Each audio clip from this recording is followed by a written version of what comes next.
A lot of practices will say, oh, we retain, 80% of our in-month to subsequent month appointments. You start multiplying 80% times 80% times 80% times 80%. That's not 80%. That's much less than 80%.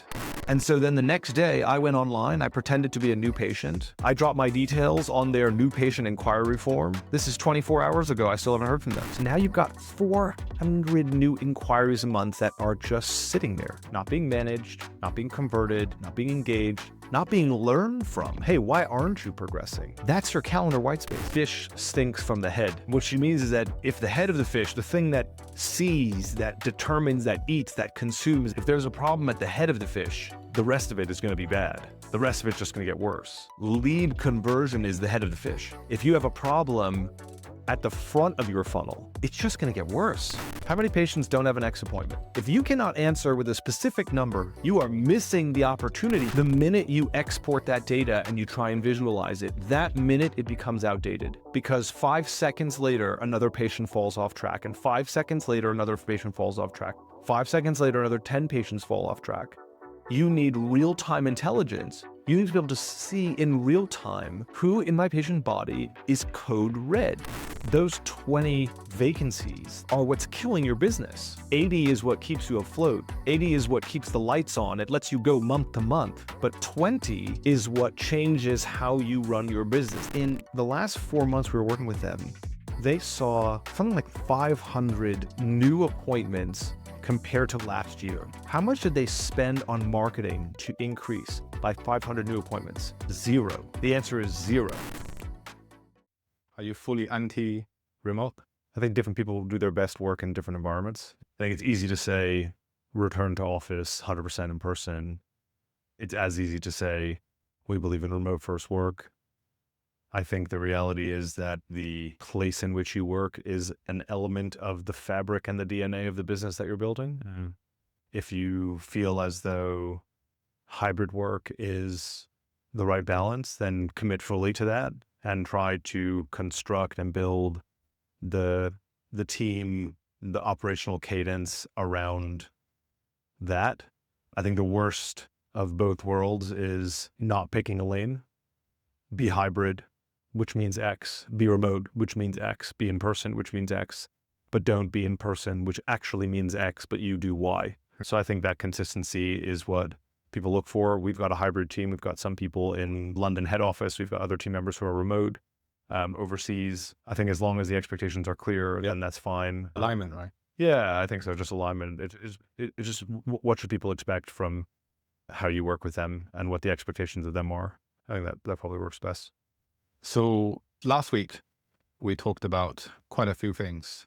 Last week, there's also been quite a lot of calls, customer calls, sales calls, discovery calls, onboarding calls. There are many different calls, right? With different scale of clinics and different kind of customers. One thing that seems to be quite clear is this thing called the invisible patient leak. Why most leaders we spoke with think they have a good retention rate, or they have very good front of house operation. Business is good. That's what we hear quite a lot, until you look deeper, until the team look deeper, where many calls that revealed the kind of two types of owners, right? So as I mentioned, business is good, retention is good, life is good. And B, someone would say, I know there's leakage, but I can't put the numbers to it. I can't put numbers down to it. I have a strong feeling about it. Tell me about this invisible patient leak situation. As a healthcare provider, you have what I would call like a multi-funnel problem. So many businesses have a new customer funnel. You market to the world, you let people know you're there, they engage with you, you try and convert them to an event. They buy from you, they consume your service, and then you try and get them back.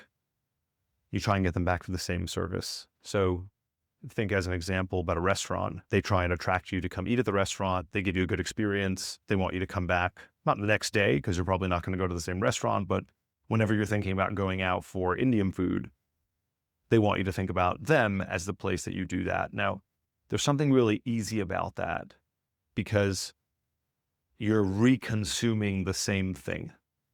You're demonstrating the same behavior. And in healthcare, it's a bit different because when you come in for A, you might leave with A, B, and C because you discover along the way that there are these other issues that you need to address or these other aspirations for your health that you want to pursue. It's not like you walk into a restaurant for Indian food and they suddenly surprise you with Italian food and they also give you some sushi. And hey, by the way, you can also have some, American hamburgers. It's a much clearer value exchange in many service-based businesses than in healthcare, where part of the service deliveries is actually diagnostics. Are there problems here? And as a result, what do we do? What is the thing you're trying to achieve in this healthcare journey? Let's say that you're going to a medical aesthetics practice. Oftentimes the initial consultation is about working together with the patient to establish the end goal. What does success look like? What are you trying to achieve?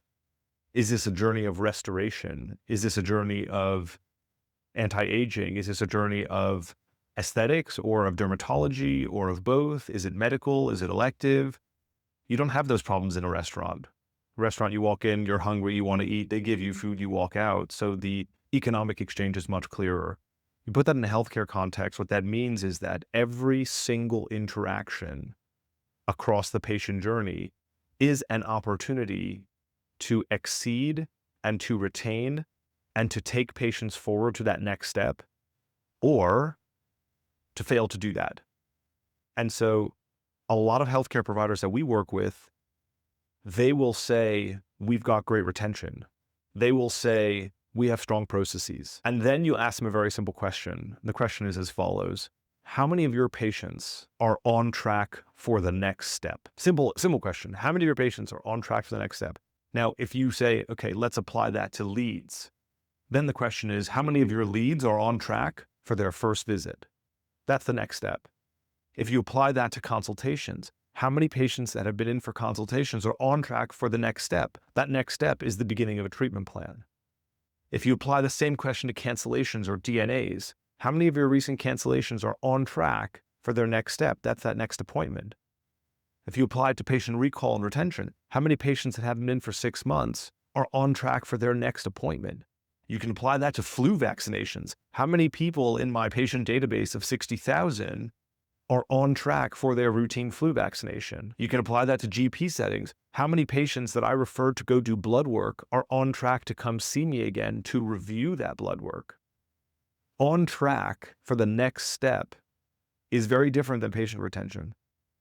On track for the next step means you're moving the patient through the journey tactically in a way that serves their aims, that serves their needs, which is very different than, I saw 100 patients last month, and of those 100 patients, 80 of them came back in the next month. It's a completely different way of visualizing your patient body. And the problem with retention rate is that it degrades. So a lot of practices will say, oh, we retain 80% of our in-month to subsequent month appointments. You start multiplying 80% times 80% times 80% times 80%. That's not 80%. That's much less than 80%. So let's say you have a patient cohort of 100. 20 of them drop off. But okay, retention rate 80%, you're happy. 20 more drop off. 20 more, 15 drop off, 12 drop off. Eventually, a cohort of 100 patients, you carry that forward a year or 2 years, those 100 patients, it's not 80 left over. It's 15. That leakage is your problem. And of course, this is the element of continuity, right? Healthcare is continuity. Absolutely. But then there are quite a lot of patients actually get cured. They finish their clinic pathway, which is happy days, happy endings, right? But there is the reason why I brought this question up about the point of being invisible is because nobody knows how many patients are actually completed their happy care journey, and how many of them are actually unhappy with their track, with their journey. Absolutely. So that they went somewhere else, or they delay the treatment, Absolutely. or they just put it behind their head, 100%. behind their mind. Yeah, 100%. The problem was not really how many people completed. The problem was how invisible that problem is, right? Absolutely. And it's interesting, you say that. I spoke with a healthcare group based in New Jersey, 10 sites, 65,000 patients. And my first question is usually, talk to me about patient drop-off. Where do patients go missing? Where do they disengage? And the response was, oh, we've got great processes around that. I said, oh, that's really interesting. Let's talk about it. Tell me what the processes look like. Oh, well, we've got an internal call center team. We've got automated reminders from our EMR, PMS. Oh, that's okay, great. So we got to the end of this 30-minute call and we know there's a problem because the processes are not robust, because the way that they are measuring it is not robust. You get what you measure and they're not measuring it. And so then the next day I went online, I pretended to be a new patient. I dropped my details on their new patient inquiry form. This is 24 hours ago. I still haven't heard from them. So like things look good, easy to look from the bird's eye view, from the airplane view. Oh, everything's good in the practice. But the reality is that individual patients are dropping off. You don't know where they're dropping off. You're not measuring it where they're dropping off. So you don't know how many patients are having that, as you're saying, how many of those patients are going all the way through the happy journey as opposed to dropping off? And this is new leads, right? That's new leads. New inquiries are the one that clinic jump on the first. They prioritize all their resources, all their Absolutely. team, Marketing spend, right? Put more money in there. And then they jump on the first thing on new leads. Imagine patient recall. Imagine legacy. 100%. Yeah. I mean, you can always think, it's a great example. You can think if the thing you are most focused on, new lead conversion, because you're dropping a lot of money on marketing, you don't want to lose that inbound interest. If that's not working, it only gets worse. As you go down the patient journey, it only gets worse. If you've got a problem in the hottest part of the journey, it's just going to get worse. My mother has this saying, she says, the fish stinks from the head. What she means is that if the head of the fish, the thing that sees, that determines, that eats, that consumes, that breathes, if there's a problem at the head of the fish, the rest of it is going to be bad. The rest of it's just going to get worse. Lead conversion is the head of the fish. If you have a problem at the front of your funnel, it's just going to get worse. That is the hottest, highest urgency, highest priority, most obvious place to fix things. And if you can't fix it at the top of the funnel, you're going to experience pain all the way down. But why is it invisible? Why that pain is invisible to most? Because you're running your business. Every month, you've got patients coming in, you are paying salaries. And you generate good revenue. You're generating revenue. Maybe you're growing a bit each month. We speak with practice owners all the time who say, actually, retention is good. We're growing. Maybe if we weren't growing, we'd be more concerned. But here's the reality. That leakage is like a cancer. This is what you're not seeing in leakage. You think it's retention, a few extra appointments. It's not. That's the wrong barometer. You're measuring the wrong thing. The consequence of great continuity, of stopping leakage, is not more appointments. More appointments is one of the outcomes. Here are the other outcomes. You spend less on marketing. You're saving money on marketing. You spend less on your sales headcount, your front office team that's focused on new lead management, new intake, new questions. So now you're saving both on the marketing spend and on the intake side. Then you're saving on service delivery because patients that know you need less from you. Patients come into you 5 times. They know the drill. They show up, they fill in the form, they do the thing. It costs you less to serve that patient. It takes less of your time. You already have a relationship. They were happy with the experience. They're willing to accept 10-minute delays because they've been with you for 5 years. That leakage is not a question of trading appointments. It's a profit and it's a P&L impact. You spend less on marketing. You spend less on headcount. You have greater utilization in the practice rooms. Your asset sweats more. Those are enterprise value creation outcomes. If you're thinking about selling your practice, or if you're a huge multi-site operator and you're doing $1 billion in turnover, utilization is the backbone of your practice. And a lot of healthcare providers that we see will say, oh, utilization is the output of great marketing. Wrong. It's not. That is incorrect. Utilization is the thing that changes when you fix leakage, because then when you start turning on the marketing tab, it stays there. You optimize the value of the patients who are already coming in. So patient recall is the easy thing to look at. It's easy to say, oh yeah, we've got good recall processes. I spoke to a COO at a 10 or 15 site dental group in the UK, very modern, cool brand, very exciting. And I said, it seems like you have a retention problem from the information you gave. It seems like you have a retention problem. He says, we don't really have a retention problem. We've got good processes. Cool. How many patients don't have a next appointment? If you can't answer that then and there, if you cannot answer with a specific number, right now, across all of my patient body, I've got 4,634 patients who need a next appointment that don't have one. If you don't know what that number is, you are in the wrong. You are missing the opportunity. You are leaking all over the place. Let's talk about the key metrics, the top 3 metrics I use to measure the invisible patient leakage. So first, next appointment rate. The reality is that measuring your next appointment rate, we say next appointment rate, we don't mean who has a next appointment. We mean who should have a next appointment. The reason that's so hard to manage and it's so hard to measure is that healthcare is about personal care pathways. Every patient moves through in a slightly different way. And so it's really hard to say, I've got 10 patients who are on this track, 100 patients on that track, 1,000 patients on this track. Where are they dropping off? So you look at it super, super high level. You look at it all the way up in the sky and you look down and you say, yeah, generally speaking, people are moving from left to right. Generally speaking, people have their next appointment, but you're losing stuff along the way. So when we say next appointment rate, what we mean is how many of your patient body right now, at this moment in time, should have a next appointment, whatever that appointment is for them, whatever the right appointment for them is, that don't. And I'll give the examples again. Think about a GP setting. GP setting makes a referral for blood work. You go do your blood work. You then want to have a review, a debrief of that bloods. You want to have a follow-up consultation. How many people on that specific care pathway have that next appointment? Take the same thing in chiropractic. People come in, they have an issue with their back. The care pathway is 5 sessions and then a review. Patient gets to 3 sessions and they drop off. How many patients on that care pathway don't have their next appointment? And when you start looking at this, the problem gets worse as you get bigger. The problem gets worse as you include new services, because now it's not just one service. It's 100 services. 100 services times tens of thousands of patients is millions of permutations of patient journeys. And each of those journeys has a different next step.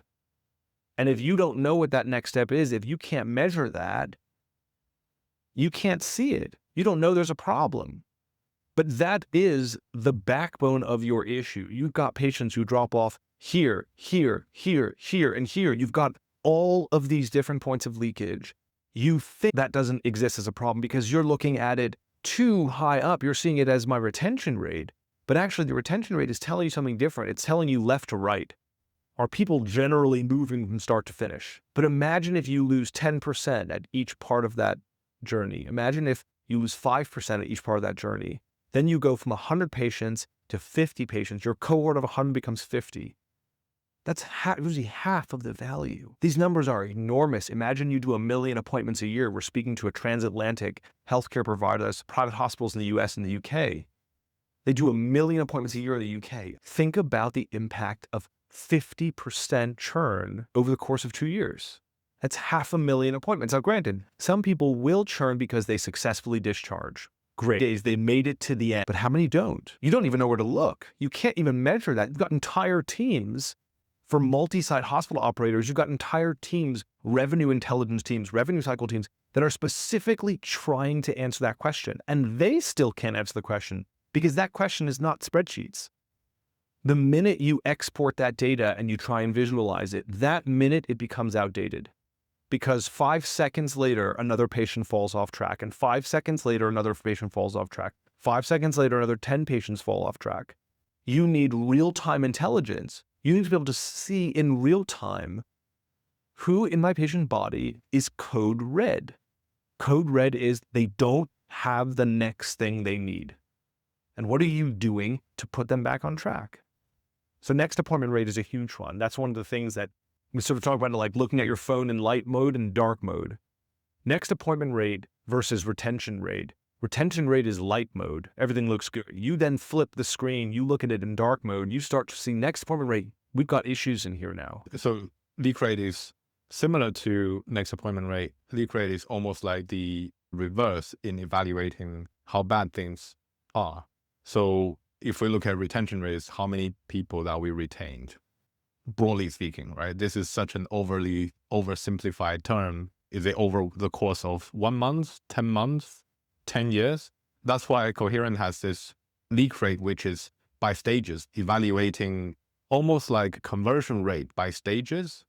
It's very tempting to look at the absence of leakage because of something like 80% rebooking rate. People say, oh, that's great. But let's quantify the 20%.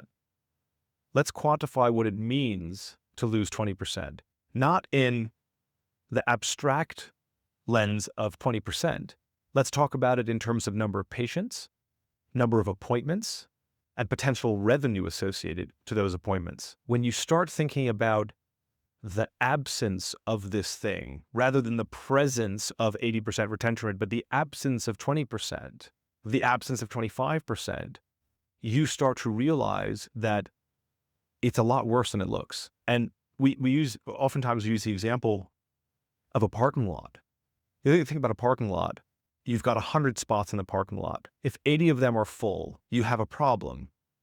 You want 100% of them to be full. So a lot of people will say, oh, I've got 80 of them full, and they'll focus on the 80, they won't focus on the 20. Those 20 vacancies, those 20 misses are what's killing your business. 80 is what keeps you afloat.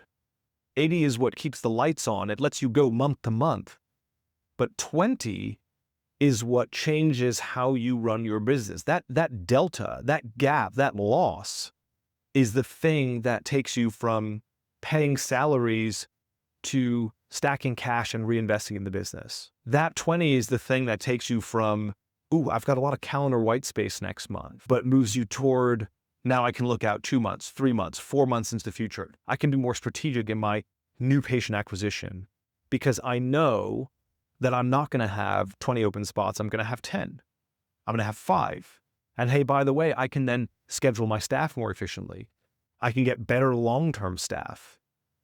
All of these things are a consequence of leakage. Staff retention is a consequence of leakage. If you've got practitioners who are looking for different work environments because they're tired of having gappy schedules, you've got a headcount issue because of leakage. Leakage is the root cause of a lot of the problems that you experience. And we had this practice that we work with where they've been working with us for a while. They saw, I think in the last 4 months we were working with them, they saw something like 500 new appointments compared to last year. 500 new appointments, average transaction value of £300. So 500 new appointments multiplied by £300 over the course of the last year. How much did they spend on marketing to increase by 500 new appointments? 0. The answer is 0. No new marketing spend. No change to new patient intake. No change at all. New intake, flat. Maybe 1 appointment more this month, October, than last year, October. 2 appointments more, 3 appointments less. No change in new patient intake, but still 500 net new appointments year on year. That is a huge number when you're spending nothing to get those patients. That leakage lets them schedule more efficiently, lets them improve and invest in their service, lets them retain greater staff, lets them improve the way that they deliver care to their patients, lets them explore different journeys with that patient population. That is a huge change. And the most interesting thing about working with that clinic is that most of that increase, most of those new 500 appointments came from the patients who hadn't been in for 6 months. Looking at year-on-year comparison, 48% improvement for patients who hadn't been in for 6 months, 48% increase in appointments booked by patients who hadn't been in for 6 months. Those are transformational numbers. They're not just additional appointments. That's marketing dollars you didn't need to spend. That's effort you didn't need to spend at the front of house to talk to new patients, tell them about the service, tell them where you're located, help them find parking. All of that fat, that inefficiency, that's gone. These patients know you. They've already been there. You just bring them back. You're helping them continue the journey. You're helping them take that next step. That leakage rate is what enables that transformation as a healthcare provider. the white space rate. So this is something that certain clinic owners, especially the one that's very entrepreneurial, very growth-minded, growth-driven, they care about these things, right? Because any slots that's underutilized is a wastage. Talk about the white space rate. So I think every single healthcare provider has had the experience at some point in their journey, whether they are an enormous private hospital or a single site practice, you have had the experience of looking at your calendar and seeing empty columns. That is the thing of nightmares for you as a healthcare provider, looking at your schedule and saying, ooh, I'm underscheduled. It is probably the single biggest keep you up at night problem. And the mistake that a lot of healthcare providers make is solving that problem with ad spend, solving that problem with marketing dollars, solving that problem with new patient flow. New patient flow is part of the problem. Oftentimes, it's not the biggest problem. So I'll give you an example. We work with a healthcare provider that receives about 1,000 new inquiries a month. 1,000 new inquiries a month, single site practice. 1,000 new inquiries a month. They do no marketing. That's all organic. Word of mouth, people know them in the neighborhood, 1,000 new inquiries a month. How many new patients come through each month? About 100, 10%. Now, granted, of that 1,000, 500 of them are perhaps completely irrelevant. Maybe they're price sensitive. Maybe they don't actually know what they want. Maybe they're shopping around. So let's say that 500 of them are completely irrelevant. So now you've got 400 new inquiries a month that are just sitting there, not being managed, not being converted, not being engaged, not being learned from. Hey, why aren't you progressing? That's your calendar white space. It's right there. It's not new ads. It's not new leads. It's right there. It's already in the practice. 400 people who have reached out to you that you have not engaged in the right way, that you have not brought forward to their next step. Here's more white space. People have come in for a consultation. They walked out. You gave them a letter. Let us know if we can help you. We'd love to see you again. You never followed up. You didn't engage them. You didn't follow up. Not one phone call, not 2 phone calls and an email, not a few SMSs.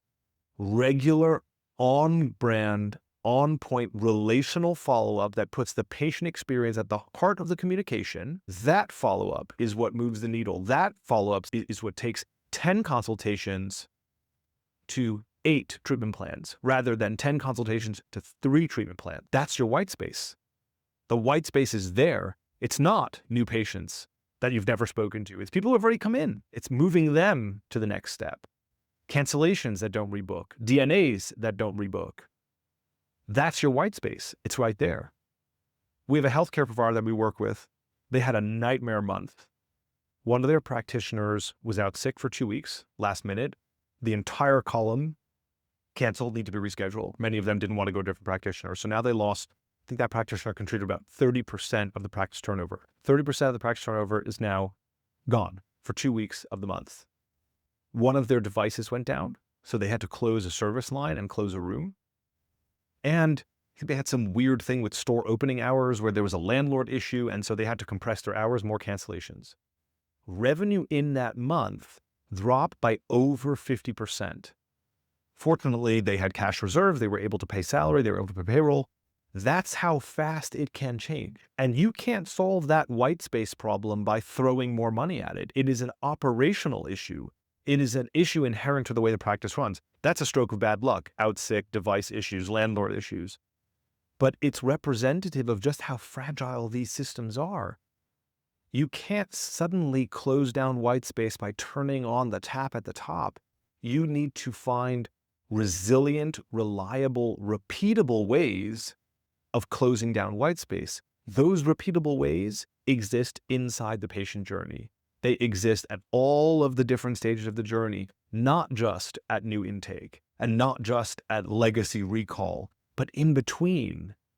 That's where the magic is being lost. It's in that journey. And that's why healthcare providers that we work with, we urge them to focus on fixing the internal system. You need revenue infrastructure. Revenue infrastructure means every single patient that is off track is nudged, encouraged, supported to complete the next step. That's how you close down your white space. That is revenue infrastructure. It's not your EMR. It's not your practice management software. It's not your phone system. It's great that your AI phone system can answer new inquiries and book people in. That's awesome. Great. Helps. It's not revenue infrastructure. It's an add-on. Revenue infrastructure means everywhere along the journey, you get follow-up, you get consistency, you get rebooking activity. And if you don't get that, you know why. Is it because one of your practitioners is delivering a terrible patient experience? Is it because you're overpriced compared to market? You have no feedback mechanism. You can't make the machine better because you don't even have the opportunity to get that feedback from the patient because you're not engaging. That's practically revenue operations, right? I think it is revenue operations. I think the reason that, so in healthcare, we have this overuse of RevOps, revenue operations. We've also got this overuse of RCM, revenue cycle management. These words have become commonplace for software. We're an RCM software provider. What does your RCM software provider allow you to do? Allows you to follow up with patients with a few SMS messages, a few email messages, maybe chase an outstanding bill. So great, you've got RCM software. Do you have RCM impact? Sometimes it helps, things get better. Obviously, it's better than when it didn't exist. But we speak to healthcare providers. To a conversation we had recently, we're speaking to a healthcare provider that has 10 sites in the integrated health, MSK, physio, chiro, nutrition, podiatry space. 10 sites. They've got really strong lead handling, no follow through on cancellations, no follow through on patient recall retention, no follow through on cold leads, no follow through on consultations that don't convert. But they've got HubSpot. You've got HubSpot, you're in good shape.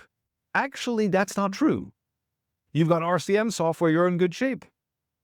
But actually, that's not true. Because the practice that we were speaking to now, a different one, also about 10 sites, integrated health, GP services, flu vaccinations, etc. They have 5,000 patients who don't have their flu vaccine scheduled. What button do you go into in your RCM software, in your RevOps software? What button do you go into to say, flu vaccine, more flu vaccine patients? That button doesn't exist. That's not how these tools are built. These tools are built based on rules. They're built based on stringent conditions. They're not built to follow the patient along the journey and support them, bridge the gap between step 1 and step 2. These are completely different pieces of software. So the thought that you've solved the problem because you've got HubSpot is just wrong. There's quite a bit of a kind of category, you say category error, but this is more like misunderstanding of what these softwares are for, right? So we talked about this in the past. EMR, CRM, all these are starting point was they are data warehouse. They are where you store data. Completely. They have that infrastructure. They have that capability to a certain extent. And then, all these softwares across different categories trying to expand their features, trying to make it agentic, AI capabilities, ultimately is to take some sort of actions based on the data being stored. But there are multiple layers of steps to actually get something done. And the things that can be done with these softwares are so limited. People don't really realize, right? You just mentioned the operator would say, oh, we own this software and that's it, job done. Completely. Yeah, exactly that. And I think the biggest takeaway for us now being in market and speaking to all these healthcare providers for a while is that there's a difference between a system of record, which is effectively a data warehouse, and a system of action. So what do you do with the information? And the overwhelming majority of healthcare systems of record are not systems of action. And there are 2 reasons for that. Number 1, the limitations of the software. So there's a technology issue. But number 2, and this is often the bigger issue, is the limitations of the user. The system of record requires the user to do something. You have to press some buttons. We speak to PMS providers, $100 million in turnover PMS providers, and they will tell us in no uncertain terms, majority of the features in their software don't get used. We speak to CRM providers that sell into healthcare services. We get emails back from them saying, hey, we just onboarded a customer, but they don't really use the software the right way. So you've got a tool, you've got a hammer that's sitting in a box. And you've got a whole bunch of nails that still need to be banged in, but no one's picking up the hammer and doing it. They're picking up the screwdriver and saying, hold on, screwdriver's not working, but it's okay. I've got the hammer in the box. We like people know the books. Never reading them. Exactly. I'm a reader because I've got a full library. When's the last time you opened a book? And it's not a criticism, it's just a reality. We use an accounting service. We also have access to accounting software. We use Xero. Just because I have access to the software doesn't mean that we can go in there and run our accounts. That's why you work with an accounting firm. That's why you build a specialist function that serves that part of the business. Patient leakage, white space, next appointments, that is a specialist function. You need tools, and you need tech, and you need team. You need all these things working together. So we work with a healthcare provider growing quite quickly. And this is a great example of the problem we're talking about. They have a practice management software, but they also have what they call a CRM tool. They use ActiveCampaign. I'm not sure it's the right tool, but whatever. Patients reach out to them and leads get captured in ActiveCampaign. So they've got it figured out. Now we've been in there for about a month. Duplicate records, leads that are still qualified as leads, but actually already have appointments, leads that are marked as lost, that actually move forward to an appointment, one-way SMS capability, so you can't actually communicate. Oftentimes the SMS is saying, don't reply to this message. Hey, you're still interested in book with us. By the way, don't reply to this message. Is that we'd love to answer any questions you have. Great to hear that you're interested. Can we help you with anything? Don't reply to this message. I mean, how can that even work? You can't send WhatsApp messages. Emails, are limited to certain triggers. Very call heavy, very inefficient. You make 150 phone calls a day, 7 people answer the phone. You throw an AI agent at the thing, great. Now you make 1,500 phone calls by the AI, but still only 7 people book in. So you've got a system of record, doesn't do anything. You're just holding information. And they're tricked, this provider. We have this conversation all the time with them. They want to know, are we following the process? So, well, the process is horribly broken. The process is broken. Going back to the provider we were talking about in the US, the New Jersey provider, 10 sites, we've got a good process. But it's been 24 hours since I reached out to you. I haven't heard anything. So you've got the process not working. You're measuring the inputs. You're not measuring the outputs. You should be focusing on doing less process. Don't do anything. If conversion rate stays the same, it's working. But that's not how healthcare providers are built. The DNA, the mindset is often layer tech on, write the SOPs, and it'll work. That's wrong. Because, hey, people go out sick. Staff turns over. Perfect training doesn't happen. Systems aren't integrated one-to-one. There was a great post I read this morning by, I forgot his name, but policy at NHS and quite a big decision maker. And he said, healthcare doesn't have an AI adoption problem. It has a logins problem. How many tabs do you need to cycle through before you understand what's going on? More often than not, the answer is more than one. You go to your EMR, you see medical notes. You go to your voice AI phone answering thing, you see conversation history. Your information is spread all over the place. And that's why you can't do anything with it. You can't take action as a team. So you need plumbing. You need specialist intervention to say, okay, this is what's actually happening. This is how many patients don't have a next step. This is why they don't have that next step. That's not certainty that everyone will take their next step, but it is certainty that they'll have the right support to do that. Great example, we work with a healthcare provider and we do their lead conversion. We do lead management for them. And we also told them we're going to do your patient recall. And they said to us, we don't need recall. We just do the leads. We said, okay, but we're here. We can do both and we can help. And in the first month, we rebooked more than 100 points for them. 50 of them were new leads. 50 of them were existing patients. That's 2x appointment bookings because you're focusing on both the leaky bucket and the new patients. So this assumption that we do it already, if you're a healthcare provider and you are waking up in the morning thinking we do it already, thinking we've got processes in place, you need to hold your own feet to the fire. It's too easy to say we're doing that already. It's just too easy. It's lazy. It's lazy to say we've got processes in place, but then not to be able to answer the question. We're working right now with a group, about 15 sites in the sports medicine space, growing very quickly, very aggressively. We sent them a couple of questions. We said, hey, listen, we're trying to understand the scope of working together. Here's a list of questions. And when we're on a call, we said, listen, we're going to share some questions with you just to better understand what's going on. And the CEO, great guy, like very motivated, very consumer-centric, really building an incredible group. He said, we're really on the data. I'm sure we'll be able to handle it. It's been a week, no answer. Now things get busy, but the reality is that information, these key metrics, not so easy to find. They're not just sitting there in front of you. So the idea that we do it, that we've got processes, that is the cancer in your growth. That is the cancer in your profitability. You need to look inward and say, okay, I think we're doing this thing. What number tells me we're doing this thing? How many cancellations have I seen in the last 24 days that right now, as of this moment, still don't have a next appointment? That's a number. That's an indicator that you've got leakage. How many patients that I saw for a consultation in the last 24 months heard from me more than one time after the consultation? Hopefully all of them heard from you at least one time. You sent them the consultation notes. Fingers crossed. How many of them heard from you more than once? You need to know that number like that. You need to be brushing your teeth at night and thinking about that number. Why do I have 10,000 consultations where patients only heard from me once? There's your leakage. That's your white space problem. It's right there. People think things are going well. New patients are coming in. People are going from left to right. It's not working.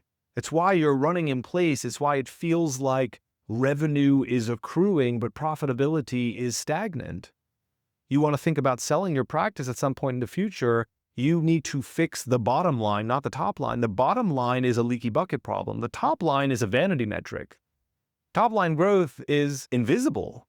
It hides the problem. You can't see it. You're saying revenue is going up. Profitability is kind of doing something. The gap between top line and bottom line, that's the invisible loss. It's hiding at each stage of the journey. Let's talk about something else. We discussed previously about this always on patient engagement, right? So typically a clinic would use CRM or PMS or whatever software to do one touch point or maximum 2 touch point, and then they feel they're being annoying. They need to, hands off, step away, making sure that they don't annoy people. At Coherent, there is a saying about continuity, about always on communication. There are generally 2 types of engagement or follow-up. One is clinical follow-up, which is obviously critical. Another is service-based follow-up, which is not so critical, and clinic owners or operators think that they don't want to be annoying. They, number one, step away completely or partially, or they obviously get overwhelmed not to do that properly, right? So that's why there is a difference between a clinic that offers excellent service and mediocre. From that always-on patient engagement perspective, talk about these 2 different type of patient follow-up. You've got clinical follow-up. Clinical follow-up is the must-do. It's table stakes. Someone comes into you, they have a problem, you need to refer them to get bloods done. That's clinical follow-up. You need to do it. You don't always do it, but you need to do it because that is what your commitment is as a care provider. You signed up to do clinical follow-up. You didn't just sign up to diagnose, to treat. You signed up to do clinical follow-up, or you signed up to lead a team to do clinical follow-up. That clinical follow-up is absolutely critical. If you look at the worst example of clinical follow-up, it is the NHS. Without disrespect to the NHS, it's the NHS. You go in for a consultation with a GP. The GP refers you to a dermatologist. You may have an appointment 6 months later. And if you don't book that appointment, nobody comes knocking. What is that? Like, what kind of experience is that? How does that work? That you refer someone to a specialist pathway, and if they don't show up, it's all good. They got their letter in the post. Same thing is true in private practice. You refer, you recommend, you suggest someone to take the next step in their care pathway. Is it surprising to you that they may need a little bit of help doing that? It shouldn't be. Patients who are proactive and own their own care journey, they take care of it for you. That's why you've got your favorite patients and your time wasters. But those time wasters is where your duty of care lies from a clinical perspective. You need to take that patient population forward. They expressed a clinical concern. Okay, they have a next step. The next step is bloods, it's specialist referral, it's back to visit me in a few months, it's whatever it might be. I'll give you a great example. I've got a very close friend who have a 2.5-year-old. They took the 2.5-year-old to a pediatric maxillofacial specialist to look at a bruised cheek. Deep contusion on 2.5-year-old. They're not going to do an MRI because how are you going to get the kid to sit still for an hour or whatever it will take to do the MRI? But the specialist says, listen, we're not totally sure if this is going to resolve itself. We need to check in 3 months. You don't have to come back in unless there's an issue, but we need to check in 3 months. Did that family ever hear from the practitioner again? No. That's clinical follow-up. They didn't have to come back. That's clinical follow-up. This is what it looks like. We saw this patient. They had a bruise on the cheek. We need to check in on them in 3 months. It is our duty of care to check in on them, not to make it their problem. It's too easy to say, I told the patient they should come back to me in 3 months. I used to be a high school teacher. You tell a student, I expect you to do this. They're not going to do it. Patients are like students. That's reality. They need help. You've got, 10 students of your 100 students who will take it upon themselves to do it. It doesn't make them better or worse students. It just means that they happen to be wired that way. They don't need that help. The 90 that do, you need to be on top of them. Same thing in healthcare. You see a patient, you say, we need to check in on you in 3 months. Send them a message. A message. That's all it takes. Hey, we saw you 3 months ago. So-and-so's face was bruised. Is it still bruised? This is what comes back. No, everything's okay. You've done your job. That's it. Clinical follow-up. Or you hear back from the parents, actually, no, it's still bruised. And he's starting to squint now. Should we be worried? Now you're in a totally different ballgame.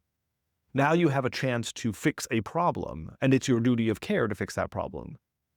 I can only imagine the absence of clinical follow-up around COVID, given the intensity and pressure on the healthcare system. Think about everyone who came in with some form of short or long COVID during the crisis. How many people went to see a respiratory physician and have not heard anything since? What, did their problems suddenly go away? You have a duty of care to check in on your patients. That's clinical follow-up. It's an absolutely table stakes must do. You have to deliver it. It is what defines successful discharge from chaos in the in-between. It's completely different than service-based follow-up. So we're speaking to a CEO in a group in Canada right now, runs 10 sites. They open a new site every quarter, growing very, very quickly. And we were talking about his follow-up needs. And he said, we see in one of our sites, we see about 150 patients a day. Half of them, 75, have a clinical follow-up, referred on to specialists, referred on to GP, referred on to bloods, whatever it might be. Half of them don't, but I still want to follow up with them. That's interesting. Why do you want to do that? These people came to see us. They weren't feeling well. We should send them a message. How are you feeling? And you say it that way. You say, obviously we should do that. It's just decency. Forget good business. It's just decency. Someone walked in, they had whatever, strep.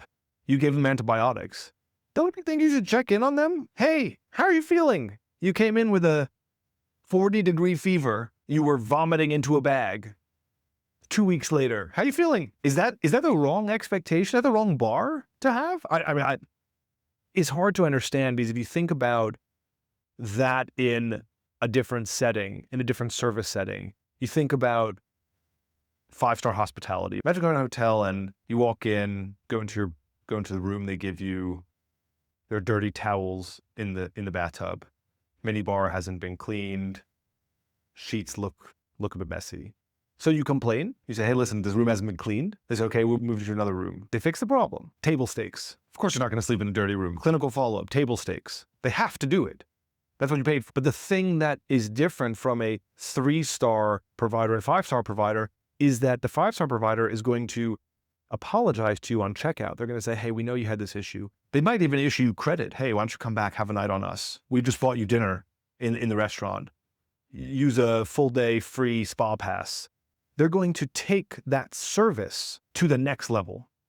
Healthcare providers do not do that. Not because they don't want to, because they can't. The tools don't let them.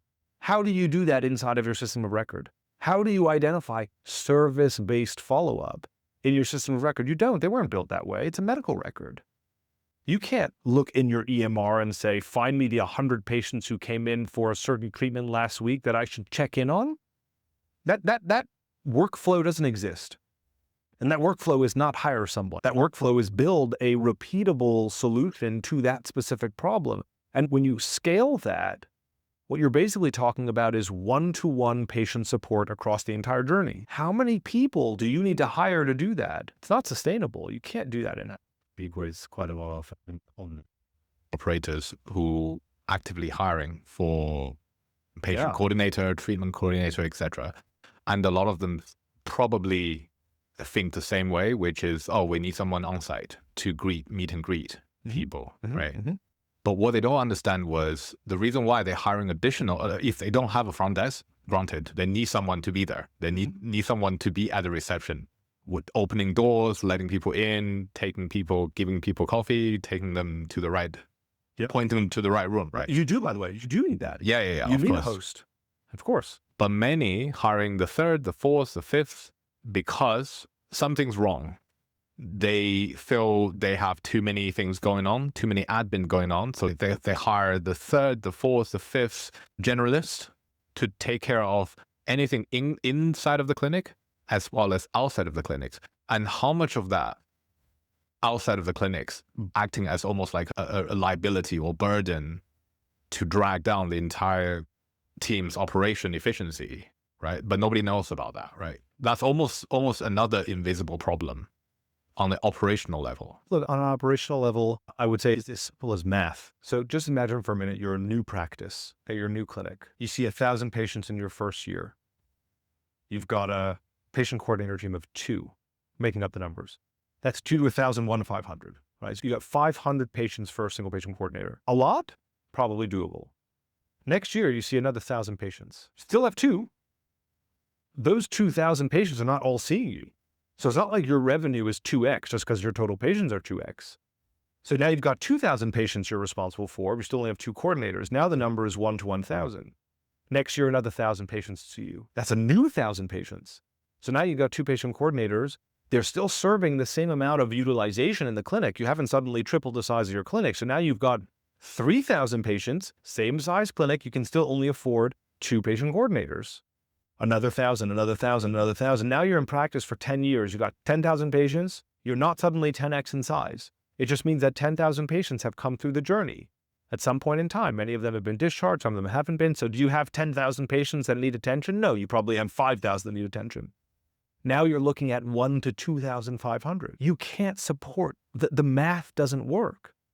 You can't keep hiring to provide one-to-one care. You can't keep hiring to support patients when they're not physically in clinic because you have a ceiling on how much you can deliver because you are supply constrained by virtue of being a healthcare provider. Maybe not if you're a telehealth provider, but if you're providing healthcare face-to-face in a clinical setting, you have a supply constraint. That supply constraint imposes a ceiling on the number of people you can hire to help all of these other people who are not physically there. Taken into a transatlantic setting, 1 million appointments a year. How many patient coordinators do you need to hire to support 1 million appointments a year? Well, not to support them well, to support them correctly, to support them in a way that delivers a good experience, that reduces leakage, that reduces white space, that improves quality of care. How many patient coordinators? You can't afford it. You go out of business. You need augmentation. You need operational change. That change is not headcount. There's a big provider in the UK right now that's building out a totally new practice management function, which is very cool. They're taking a modern approach to it. They want to hire a certain kind of person. That's great. The intention is there. That team has a ceiling. That ceiling is the number of patients that X number of people can support. Let's say there are 20 people on a team. How many people can 20 people support? How many patients can 20 people support? The answer is not 5 million. There is a ceiling. That ceiling is probably the active patient body in the course of 12 months. But what about the next 12 months when there are more patients and more patients and more patients and more patients? The beautiful thing about healthcare, there are always more patients. How do you handle them? Hiring more? You can't hire more. You can't just keep hiring. Why not? It provides job opportunities for the UK, for the economy. You crippled the business. You can't, as a healthcare provider, you cannot just keep hiring supply. You can't keep hiring patient coordinators. You have a finite capacity to deliver. You only have so many treatment rooms. You can't put 5 people in a treatment room at once to 5x your revenue. You have a ceiling. Are you talking about going inward, that conducting surgery to make things more efficient? 100%. Rather than just make it bigger? It's too easy to ignore. And this is often the problem for C-suite decision makers, particularly those who are running multi-site operations, is too easy to ignore because you don't always see it. It's not hitting you in the face because you're not looking at it the right way. You're looking at it in light mode, not in dark mode. It's invisible. The first step to addressing patient leakage is figuring out how to see it. What numbers tell you that you are in fact dealing with invisible leakage? What numbers measure the leakage? Step one, in any business transformation, measure. As soon as you measure, you can start looking at the numbers and saying, wow, that's a big number. That's a number that deserves attention. Because if we could generate 10% net new appointments by addressing that leakage, we can spend £100,000 less each year on marketing, and we can release 2 of our sales team. That's not a revenue swing. That's a bottom line swing. That's $100K off of marketing. That's 2 full-time salaries plus management time and vacation and all the rest of it. So now it's $200K in cost that just poof, disappears. Plus you've got less white space. Plus you've got revenue uplift. You've got appointments. You got to look inside. You have to measure the leakage. It's the weights around the wrist. It's what feels heavy because you know you've got all of these patients who are not being supported, not because you don't want to, but because you can't. You don't have the tools to do that. And so you become addicted, drug in the arm to new lead flow, new patients. New patients just keep you in the status quo. Maybe you grow 5% year on year. Maybe you grow 10% year on year. You don't fundamentally change the economics. Much better for you not to grow revenue year on year and to improve bottom line by 10%, 15%. I would much rather see a practice that has flat revenue growth, but trajectory of profitability that looks like a steep line. That is a much more attractive purchase as a buyer if you're looking to acquire a clinic. That is a much more attractive multiple as someone who's selling a clinic. People don't value your business based on a revenue multiple, at least not in healthcare. You don't have the luxury of being a SaaS business. They don't value your business based on revenue. They value your business based on EBITDA. They value the business based on profit. The profitability function is an internal issue. The revenue problem is an external issue. Of course, they work together, but you need to be inside the business. Let's talk about your own patient experience, right? We discussed this last week briefly after the previous episode. This is basically going back to what we just discussed earlier, the clinical follow-up versus service-based follow-up. What was the group I gave you? We were talking about? It was the pediatrician that you spoke with. Oh my God. I mean, it was this, the clinical service was on point, was good, right? Clinical service is great. Walk me through what happened. So go to the pediatrician. The initial consultation says, listen, we don't really know what's going on here, but there's enough going on that we should explore further. Also, it's a very young child because we can't trust what the child is telling us. They may tell us, their feet hurt, actually their ears hurt. You just can't trust a 3-year-old, right? At the end of the day, as much as we might all love to. So clinical diagnosis was, we need to do some more exploration. Okay, cool. At the end of that consultation, there's a throwaway comment, and the comment is, yeah, depending on what comes back in the bloods, we may need to make a referral to here or here. Neither of those places, by the way, are good places. You don't want to be there. So now you're a parent. You had a 30-minute consultation. You understand there's going to be further exploration. And in the 2 minutes before the end of the consultation, there's oh yeah, by the way, if we see these things in the blood, which you didn't even think about, you didn't even know that was a problem or a potential problem. Yeah, if we see these, we have to go to this specialist or this specialist. You walk out and you're like, oh, what am I supposed? You're spending, so now you got 2 weeks between the consultation and the results where you are sitting there waking up every morning thinking about a worst case scenario. That is your reality as a patient. You are a parent of a child who may be in the, I hope we don't end up there place. You wake up every day thinking about it. You go to sleep every day thinking about it. All you do all day is think about it. You don't think about work. You don't think about food. You don't think about exercise. You think about that conversation in 2 weeks' time. That's it. By the way, that's true of many, many clinical care. Many instances, that is the case. All you do, healthcare is one of those things is, what's that saying? People have a lot of problems until they have a healthcare problem. Then they have one problem. You got a lot of problems until your health is on the line. Then you have one problem. Nothing else matters. So you're in that situation, or you have the potential to be in that situation. So you go do the bloods, joyful experience in 2.5-year-old, of course, not.